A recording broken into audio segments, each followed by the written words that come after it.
శ్రీనివాస్ విజయవాడ వాస్తవులు. ఈరోజు ఈ విజయవాడ మహానగరంలో నడిబొడ్డున డాక్టర్ బాబాసాహెబ్ అంబేద్కర్ గారి కాంస్య విగ్రహం ఇంత పెద్ద ఎత్తున నిర్మించి ఆవిష్కరిస్తున్న సందర్భంగా మా అందరికీ ఆనందంగా ఉంది. ఈరోజు ప్రజలందరూ భావించినట్టు డాక్టర్ బాబాసాహెబ్ అంబేద్కర్ ఏ బీసీ వర్గానికో, ఏ ఎస్సీ వర్గానికో, ఏ మైనారిటీ వర్గానికో మాత్రమే సంబంధించిన వ్యక్తి కాదు. ఆయన ఒక మహాశక్తి. ఈరోజు బాబాసాహెబ్ అంబేద్కర్ గారు అందరి వాడు. భారత రాజ్యం కాశ్మీర్ టు కన్యాకుమారి ఈరోజు ఆనందదాయకంగా చట్టబద్ధంగా నడుస్తుంది అంటే డాక్టర్ బాబాసాహెబ్ అంబేద్కర్ గారు రచించినటువంటి రాజ్యాంగం అని చెప్పి మనం అందరం గుర్తుపెట్టుకోవాల్సిన అవసరం ఉంది.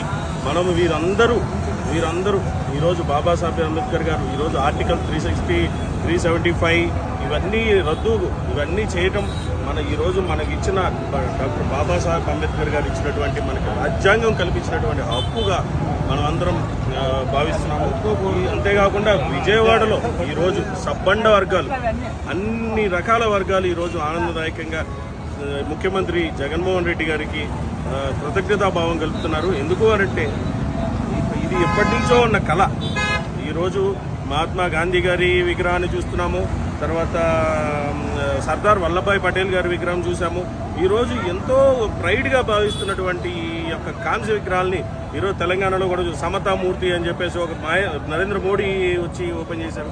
ఈరోజు అలాంటి వాతావరణంలో అందరి వాడిగా ఉన్నటువంటి మన బాబాసాహెబ్ అంబేద్కర్ గారిని విజయవాడ మహానగరం నడిబొడ్డున ఇంత కాస్ట్లీయెస్ట్ ప్లేస్లో మనకి ఈరోజు కాంస్య విగ్రహాన్ని ఆవిష్కరించి ఇంతమంది ప్రజల మన్ననలు ఉన్నటువంటి మన జగన్మోహన్ రెడ్డి గారికి మన అందరి తరఫున కృతజ్ఞత.